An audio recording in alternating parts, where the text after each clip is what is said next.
Olá, pessoas que seguem o canal Raciocínios Espíritas, e eu venho trazendo o assunto família aqui hoje, que aparentemente é um assunto simples, mas pelo menos nos dias de hoje já não é mais tão simples assim. Se é que foi assim tão simples algum dia, como dizem, né? Mas, seja como for, hoje em dia, assunto família não é um assunto tão simples, mesmo porque as configurações familiares estão muito variadas, né? Bom, a gente na escola, no jardim de infância, pelo menos eu, né? A gente faz nossos desenhos lá e tudo mais, as garatujas. E aí sempre, quando se manda retratar uma família, seja com um desenho, como sempre, né? A gente sempre traz aquela coisa, né? O papai, a mamãe, aí desenha o euzinho lá pequenininho, se tiver irmão, desenha o irmãozinho, irmãozinhos, aí por aí vai, né? Então você tem aí a configuração da família padrão, né? É a família, vamos dizer, até idealizada. Seria a família, ou como muitos chamam, normativa, a família normativa, pai, mãe, filho ou filhos, no plural. Só que as configurações familiares hoje não estão tão simples, né? E eu que trabalho, né, em um ambiente educacional vejo muito isso. Então tem meninos e meninas lá que não tem pai e mãe, às vezes é criado pela avó, pelo avô ou por tios, né? Que não tem pai e mãe, né? As uniões homoafetivas tem pai e pai, ou então é só criado pela mãe ou só criado pelo pai. Tem mais exemplos de quando é criado por um só, mais pela mãe do que pelo pai. Mas há casos também de filhos que só é criado pelo pai. Então são configurações, gente, das mais variadas, né? Ainda acho que se eu for futucar ainda tem mais algumas outras. A questão é, então, o que é família? A gente vai continuar conceituando como a família normativa, né? Papai, mamãe, titia, como na música dos Titãs, né? Família, família, papai, mamãe, titia e por aí vai, né? Inclusive tem uma parte nessa música que também já é romântica demais, né? Essa música é dos anos 80, né? Lá dos Titãs, né? Composição de Nando Reis, e que ele fala num trecho: almoça junto todo dia, nunca perde essa mania. Eu pergunto, qual é a família que almoça junto todo dia, gente? Ô benção se pudesse ser assim, né?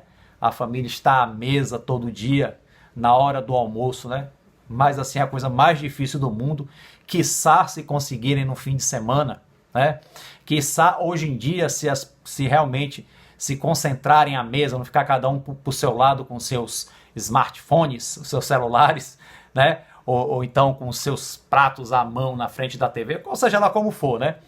Então aí realmente, apesar de ser um pop rock, essa música, na banda de rock, botou uma coisa muito romântica, inclusive para a época, né? Almoça. Eu acho que na verdade Nando Reis quis ser irônico, quis ser sarcástico, né? Só que isso infelizmente não é a verdade.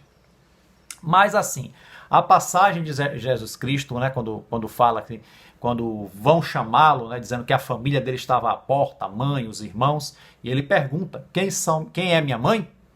Quem são meus irmãos? Né? Aí aponta para os que estão presentes, todos esses aqui que fazem a vontade do Pai que está nos céus. Né? É interessante que está toda aquela discussão, que é descrito no capítulo do Evangelho por Allan Kardec, que estaria renegando a família sanguínea, e não é nada disso. Ele só estava diferenciando a família pelos laços espirituais e a família pelos laços somente carnais. E o que entender por laços espirituais, gente? Quer dizer, a família por laços carnais não tem laço espiritual? Óbvio que tem. Se refere aí, traduz aí o laço da afetividade, o laço do sentimento. Por isso que um professor que eu tive no após, né, que eu fiz, né, ele é advogado e trabalha muito com questões de família.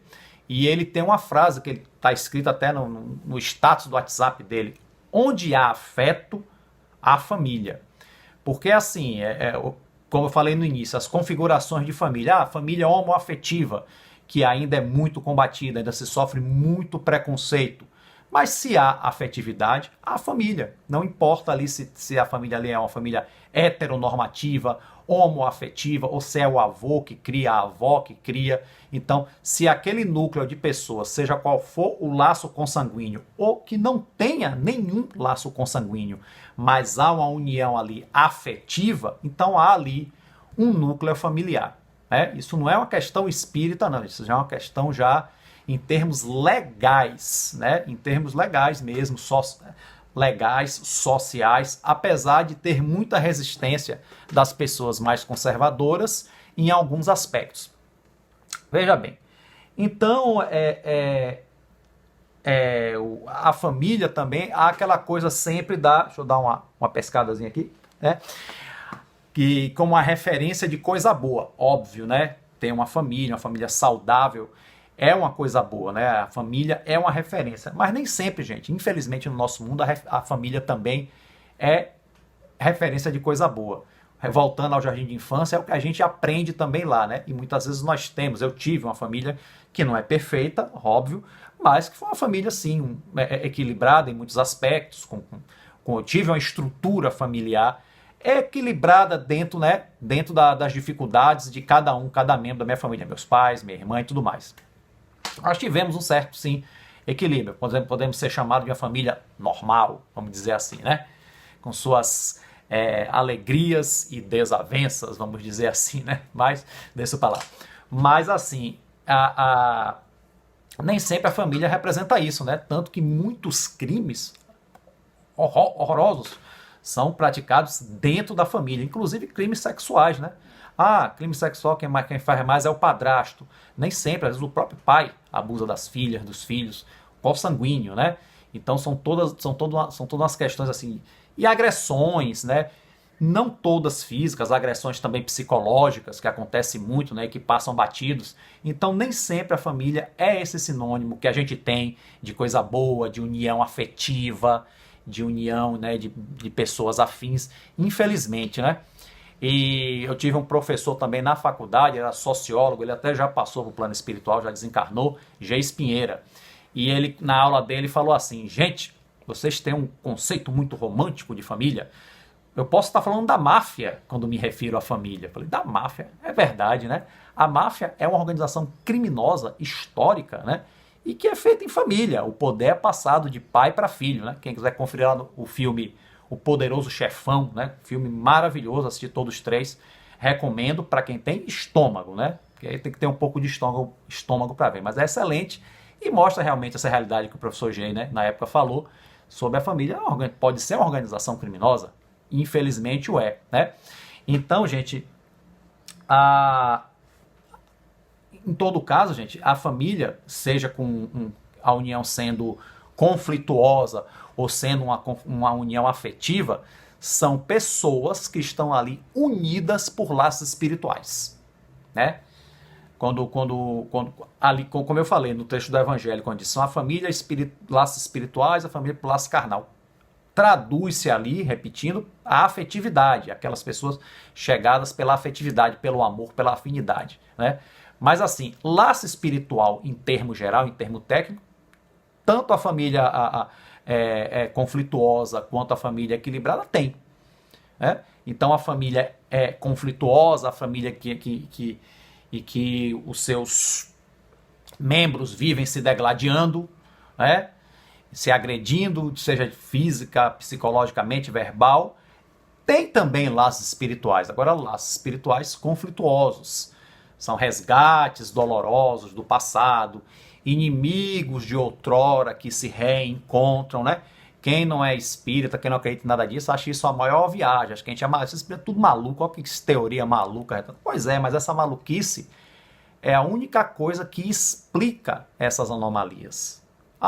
Para mim, a única que explica. Porque se não for assim, não há Deus. Então nós vivemos no caos. Eu, inclusive, só comecei a ser uma pessoa que acredita realmente em Deus quando eu comecei a acreditar na reencarnação, né? Que aí é uma questão de justiça, uma questão de equilíbrio, uma questão de crescimento, de progresso. Até os ensinamentos de Jesus só tem sentido com a crença na reencarnação. Pelo menos para mim, foi assim, é assim que funcionou. Então, somente a reencarnação, a reunião dessas almas conflituosas em um mesmo núcleo familiar para resgatar, né? Com o objetivo de resgatar, mas não é só resgatar de sofrer, gente, é também de crescimento. É que nós, ainda espíritos atrasados, né, que nos deixamos mais levar pelas coisas ruins. Então, fica-se aí as agressões e até tragédias, infelizmente, em muitos casos. Mas o objetivo maior não é esse, não. O objetivo maior é o progresso, é a reconciliação. O que é muito difícil, né, gente? A gente sabe. Mas, assim, a Joana de Ângeles, no livro Adolescência e Vida, né, tem um livro de Joana de Ângeles chamado Adolescência e Vida, né, que ela vai falar da relação do adolescente na sociedade, na família. É muito bom, né, quem quiser dar uma olhadinha, principalmente quem tiver filho aborrecente, adolescente, né? E aí ela divide lá, né? A psicografia do Divaldo Franco, óbvio, né? Famílias, dois tipos de família, né? A família bênção e a família provação, né? A família bênção são a minoria esmagadora, vamos dizer assim, né? A família bênção é que os seus membros são todos unidos por laços de afinidades e afetos. São pouquíssimas realmente. E a família provação, que é aquela família onde seus membros são antagônicos um com o outro, né? Que é aquela família mesmo que se esfacela, se destrói. Eu entendo que a maioria das famílias que nós temos no nosso contexto social é a família mista, que tem um pouco de cada uma. Tanto que você vai a uma família assim, você vê que tem 1, 2 ou 3 membros que se afinizam muito bem, mas outros não. Vivem se engalfiando uns com os outros. Então, eu vejo mais essa questão da coisa mista, tanto da bênção quanto da família provação, né? Então, e onde é que entra, né, esse conhecimento? Isso aí eu falo por mim mesmo, conhecimento espírita nessa questão, né? Que é, como eu falei, a minha família não é perfeita, conflitos sempre houveram. Mas a pessoa, e depois que eu comecei a estudar o espiritismo, né? E aí, como é que é isso, né? Como é que nós, enquanto espíritas, quando temos familiares difíceis, né? Que é a maior provação, gente. Porque as provações fora de casa doem, são difíceis, mas pelo menos ficam fora de casa. Mas as mais difíceis são as que vêm ao nosso lar, né? E isso aí todos nós sabemos. Então, assim, como é que cada um de nós contorna essa questão, né, da família? Eu acho assim, tem que contornar com equilíbrio, né? Aí vem aqueles velhos jargões, paciência. Quem é que tem paciência, né? Eu falei no meu vídeo anterior, paciência, como é que eu vou perder algo que eu nunca tive? Então, o exercício da paciência, gente, não é tolerar o que está errado, né? Não é aceitar como certo o que está errado, não é ser besta, mas saber lidar com o conflito com equilíbrio, com calma, com equilíbrio e sempre buscando conciliar e não piorar. Então, essa é a atitude. Algumas vezes, por exemplo, eu fiz isso, outras vezes não. Outras vezes a minha natureza primitiva, mesmo conhecendo o espiritismo, se deixou levar pela desavença e tudo mais. E acontece que depois a ressaca moral é grande. Poxa, eu não consegui porque eu conheço o espiritismo e tudo mais. Não é porque o espiritismo proíbe, não é porque eu me converti numa religião que agora eu não posso brigar. Agora, não é isso, gente. Não é essa... É que, na verdade, o espiritismo nos dá o conhecimento mais profundo de nós mesmos, né? Da nossa realidade espiritual. E, como consequência, o conhecimento espírita nos dá esse apoio para lidar com as coisas de maneira mais equilibrada, de maneira mais espiritualizada. É isso, né? Só que nem sempre nós conseguimos, né? Essa é a verdade. Mas o importante é não deixar de tentar, não é verdade? E se a gente encarar uma situação que seja demais para a gente naquele momento e a gente pudesse esquivar, que a gente se esquive. É melhor do que piorar uma situação que já não está muito boa. Mas a questão é essa, né? Eu também não posso falar que eu tenho assim um conflito grave na minha família, né? Tenho conflitos, tive muitos conflitos, hoje já não tenho tantos, graças a Deus. Mas tem famílias que têm conflitos muito graves. E aí, como é que nós, como espíritas, nos posicionamos quando alguém procura uma opinião nossa, uma ajuda, né? Isso é importante, gente. A gente não pode querer dar lição de moral, dizer, isso é assim, não. A gente tem que dar as nossas luzes, a que a gente não pode dar mais do que a gente tem, para que cada um possa buscar a sua própria e se iluminar e procurar o caminho melhor para si. Porque cada aprovação é de cada um, né? Seja em família, ou seja, aonde for. Mas o mais importante, gente, acima de tudo, para encerrar, é a nossa família universal, né? Somos espíritos, somos filhos de um mesmo Criador e a gente cada vez mais vai buscando esse conceito de família universal, né? Porque os laços sanguíneos, depois que nós desencarnamos, vamos para o mundo espiritual, eles se dissolvem com o corpo. E o que fica? Os laços do afeto, os laços do coração. E são esses que a gente vai se unir no mundo espiritual e chamá-los de família. Porque aí eu concordo com o meu meu professor. Onde há família, onde há afeto, perdão, há família. Que é isso, é o que interessa. Ele está falando numa questão, né, mais afetiva aqui entre nós, questão legal, né, que ele é advogado, mas isso aí ele pode ser usado, né, para uma questão maior, questão espiritual. É onde há afeto, há família, porque essa é a realidade do plano espiritual na relação entre as pessoas. Ok, gente? Espero ter sido útil, né? Mas não foi o suficiente. Busquem estudar mais. Leiam o livro SOS Família, de Joana de Ângeles, muito bom também. Ok? Então, quem gostou, dá aí um gostei. Quem não se inscreveu, se inscreve no canal. E fiquem com Deus. Um grande abraço para vocês e para as famílias.